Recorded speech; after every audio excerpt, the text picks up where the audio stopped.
What comes to mind when you think of an Android flagship? For me, I think of something like the Galaxy S22 Ultra, a gorgeous phone with seamless curved over edges on its beautiful OLED panel, sandwiched by tiny little bezels on the top and bottom, but of course with one major imperfection, the hole punch cutout for the selfie camera. But here's a question, what if the hole punch wasn't a necessary concession? What if you were able to have a phone front that was almost completely screen? There have been attempts at this in a couple interesting ways, one notable being the motorized selfie camera pop-up like on the OnePlus 7 Pro, but obviously that's still not ideal. So what can we do? This is the $800 Axon 40 Ultra from ZTE, or ZTE for my American friends, a Chinese smartphone manufacturer who will be selling this phone internationally with pre-orders already started and the official launch set for June 21st. As you can see, it looks like the modern Android with its huge beautiful display, but there's no selfie camera cutout anywhere to be seen because they've managed to stick it under the display itself. Hey, how's it going? I'm Josh from 91 Tech, and the Axon 40 Ultra is one of the most beautiful premium smartphones I've ever laid my hands on. From the matte glass backing to the seamless 120Hz AMOLED front panel, the phone puts to shame much of its competition in screen-to-body ratio. And while practically this might not make a huge difference for real-life use, to be at the point where we can finally do away with the notch is a place a lot of us would very much like to be. So today we're going to be unboxing and reviewing the Axon 40 Ultra to see just what exactly this phone is all about.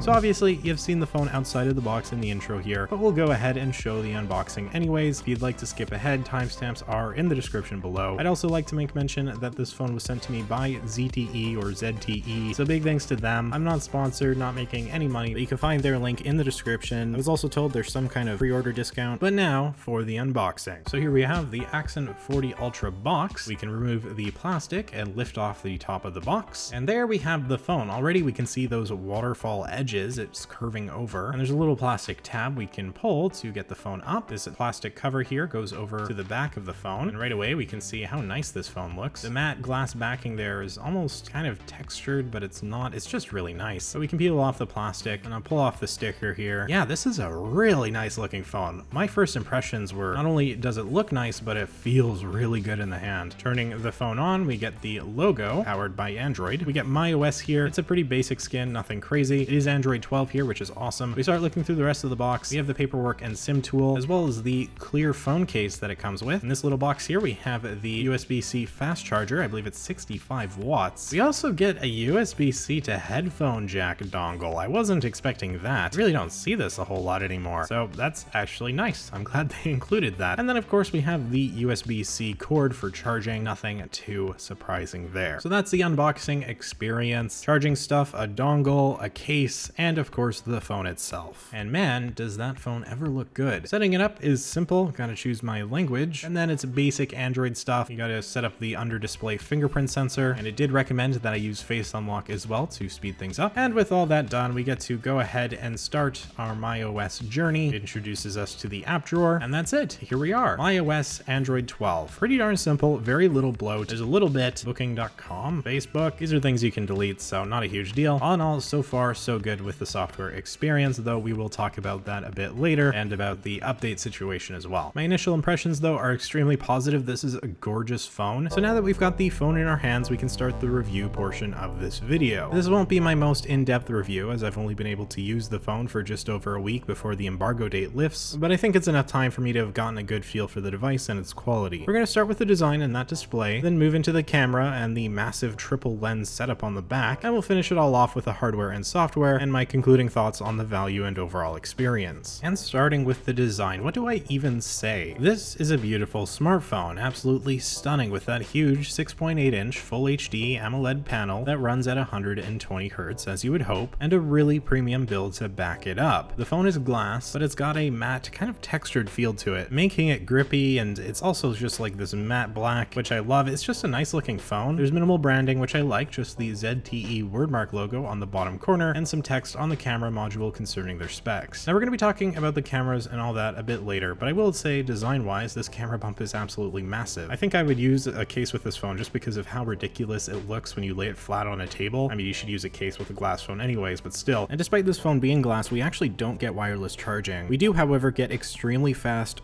charging with the 65-watt adapter included, and you won't be struggling for juice with a battery size at 5,000 milliamp hours. It charges extremely quickly, and I've had no issue going multiple days with decent usage. But going back to the front of the phone, we do need to briefly talk about how this tech works. How are they able to hide the selfie camera under the display? It makes for this near frameless front that is so visually appealing. And although there's a bit of a thicker chin versus the top, the bezels are so darn thin regardless, I really can't complain. I'm not always a fan of waterfall edges, but they've felt pretty good so far. I haven't had any accidental touches, and they only add to the immersion. The selfie camera is actually faintly visible, but only in the right circumstances at the right angles. I gave this phone to a good few people before this, asking them to find the selfie camera. The only one who did was my dad, who was smart enough to touch the screen with his thumb right away until he figured out where it was because he covered the camera on the viewfinder. Now you'd have to imagine the 16 megapixel selfie cam looking through that display must have some sort of quality drawback, either on the camera or the screen itself, and that did appear to be an issue with ZTE's previous attempts at doing this. But this time around, the 400 pixel per inch screen uses what they call a UDC chip. Basically, each pixel can be independently controlled, and this is supposed to rectify the jagged edges that were on previous displays. And I'll say it, the screen is gorgeous. This is a great screen, and they've done really well in not compromising its integrity to fit in the invisible camera. And it's worth mentioning that while the Galaxy Z Fold 3 does have an under the display selfie camera, it's actually visible. I mean, it's maybe better than a cutout, but what they've done here with the Axon 40 Ultra is really impressive, and so props to them. I think this is probably the best implementation that's ever been done with this sort of style. So now is as good a time as ever to start discussing the cameras, and we might as well begin with the front-facing one. The quality here is lackluster, to put it frankly. It's 16 megapixels, but it's really bad. Both with beauty mode on and off, it just didn't do a good job. Yes, I'm wearing a dirty hat. This is my work hat. I'm not quite sure why I was wearing this, but I was.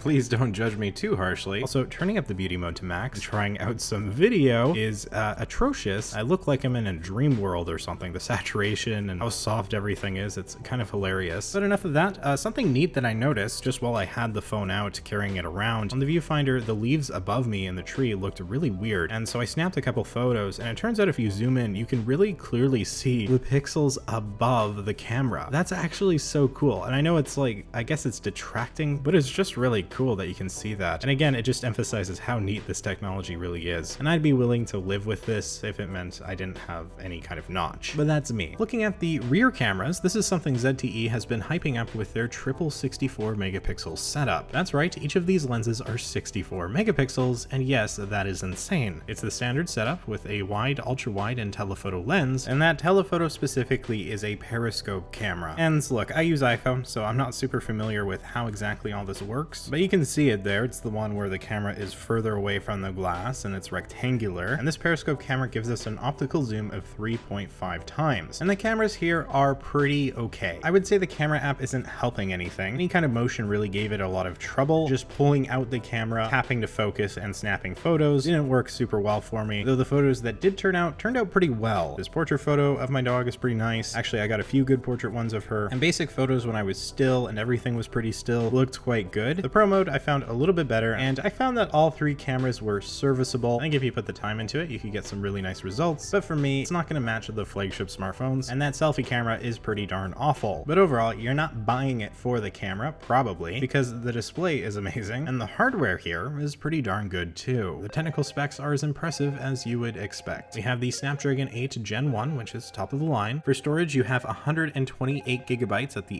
$800 model. This comes with the 8 gigabytes of RAM, and then for $900, you get 12 gigabytes of RAM and 256 gigabytes of storage. No micro SD card slot, which is a bit of a pity. Overall here, it's hard to beat the tech specs and big numbers the Axon 40 Ultra boasts, and it really is top of the line. Where things often don't look as good with a phone like this is in the software and the updates that come with it, or a lot of the time, the lack of updates. I actually reached out to ZTE asking about updates because I know phones like this often don't get any further than where they already are. This phone right now is on Android 12, which is great. That's the most recent version, and specifically it's running iOS 12, which is a very bare bones skin. I was told that software and security patches are updated every 3 months. I was not told for how long exactly that lasts. Overall though, if you're buying a phone like this, you probably know that's the the case going in. You're not getting a lot of support from the brand itself, but you're getting really good pure raw horsepower that you can work with. Android is very customizable. And while I don't know anything about the bootloader or anything like that, and I'm not going to go into it, even without rooting your device, you still have a lot of freedom with what you can do and how you can use it. And not having a notch here is honestly just cool. Is it really necessary? Probably not. It's a cool party trick. Try to find the selfie camera. It's neat, right? And there's not a lot of phones like this right now, so you're paying a little bit maybe for that kind of experience, but it's a good phone on its own, and that's important. Ultimately, I do really like this phone. Very much thank ZTE for sending this out to me. And by the way, yes, I've been saying ZTE to bug everyone because there's a lot of Americans who watch me, and every time I say Z, it freaks everybody out. You're welcome. I actually said ZTE a good few times and had to correct myself. As a Canadian, I seem to use both for some reason. It doesn't matter. So yeah, big thanks to ZTE. Again, I do have their links in the description, and I believe pre-orders should be live now, with sales officially starting June 21st. Would love to hear your thoughts on what you think of the phone. Make sure you leave a comment, maybe hit that like button, and consider subscribing for more content just like this if you enjoyed the video. I'm Josh from 91 Tech, and I will see you all next time.